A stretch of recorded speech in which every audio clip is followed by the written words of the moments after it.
Hello, welcome to my channel. আজকে তোমাদের সাথে একটা খুব ইম্পর্ট্যান্ট একটা জিনিস আজকে শেয়ার করব। সেটা হচ্ছে আমরা রিসেন্টলি দেখেছি যে লক্ষ্মী ভাণ্ডার থেকে আমাদের অন্নপূর্ণা ভাণ্ডারে যেতে হচ্ছে, জাস্ট যার জন্য আমাদের ডিবিডি লিঙ্ক করাতে হচ্ছে।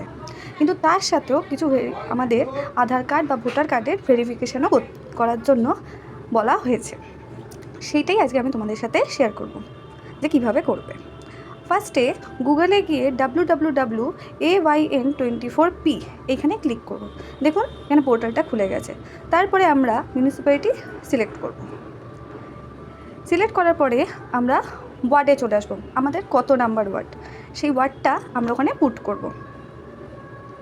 করার পরে এখানে দেওয়া আছে last digit of bank account. আমরা ব্যাঙ্ক অ্যাকাউন্টের লাস্টে 4টে অক্ষর আমরা এখানে বসিয়ে দেবো। বসিয়ে দেওয়ার পরে এখানে আমরা সার্চ বাটনে ক্লিক করার পরে দেখবেন ওখানে আমাদের নামগুলো এসছে।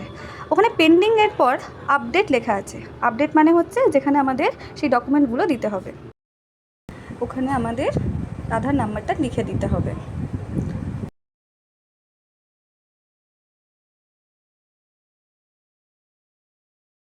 আধার নাম্বার লেখার পর ওখানে আমাদের ইমেজটা দিতে হবে, যেটা আমাদের 200 কেবির মধ্যে থাকতে হবে। পরেতে আমরা এপিক নাম্বার দেব, যেটা ভোটার কার্ডের নাম্বার, সেটা আমরা ওখানে পুট করে দেব।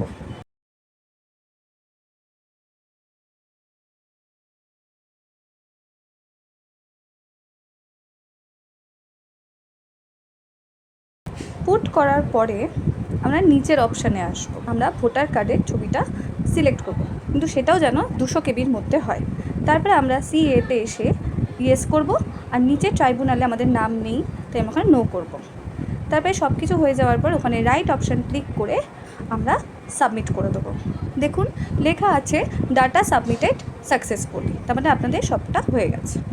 এইভাবেই আপনারা 2 মিনিটের মধ্যে এই অন্নপূর্ণা যোজনার কাজ নিজেরা করে নিতে পারবেন।